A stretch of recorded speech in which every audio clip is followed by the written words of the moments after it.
Good morning friend, কেমন আছো তোমরা? আশা করি ভালো আছো। আমিও ভালো আছি। দেখো, সেই সবে ঘুম থেকে উঠলাম। ঘুম থেকে উঠে আমার দেখো ঘরের পরিস্থিতিটা কিরকম হয়ে আছে। তো এগুলোকে সব গোছাবো। আর আজ কিন্তু এটা কিন্তু বৃহস্পতিবারের ভিডিও।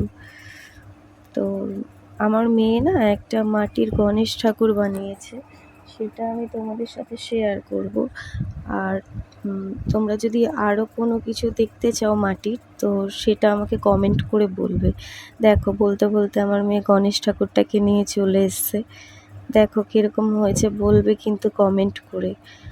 দাঁড়াও, আমি এটা তোমাদের দেখাচ্ছি ঠিক করে, তোমরা দেখো, দেখে আমাকে বলবে কীরকম হয়েছে।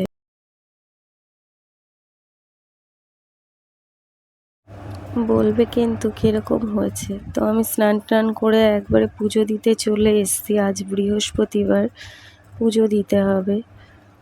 তো তার জন্যই আমি স্নান টান করে পুজো দিতে এসেছি।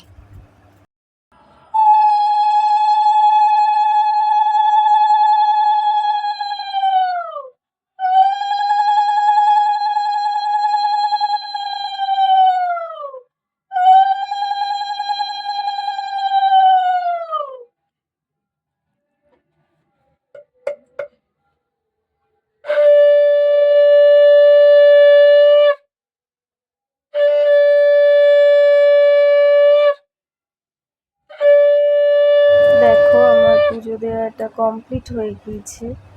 তো এখানে আমার সব বাবা মারা বসে আছে, আমার সন্তান বসে আছে, কার্তিক, মা লক্ষ্মী আছে, তারপরে গোপাল আছে, মা কালী, মা সরস্বতী সব আছে।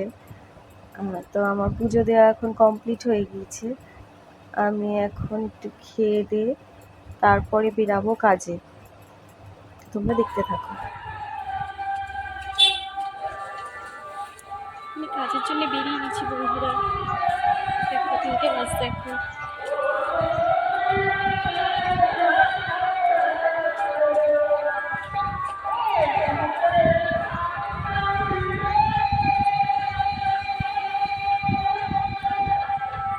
আমাদের এখানে পুজো হচ্ছে তাই।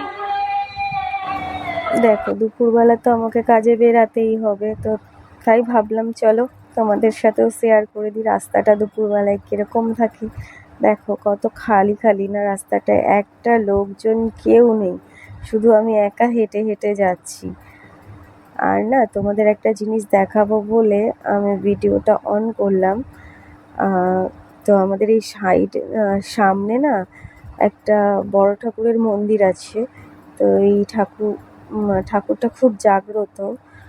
তো আমিও ভাবলাম যে ঠিক আছে, তোমাদের সাথে একটু শেয়ার করে নিই। তো এই যে বাইকটা দাঁড়িয়ে আছে, এখানে আমাদের সেই বড় ঠাকুরের মন্দিরটা। তো তোমরাও দেখে নাও এইটা।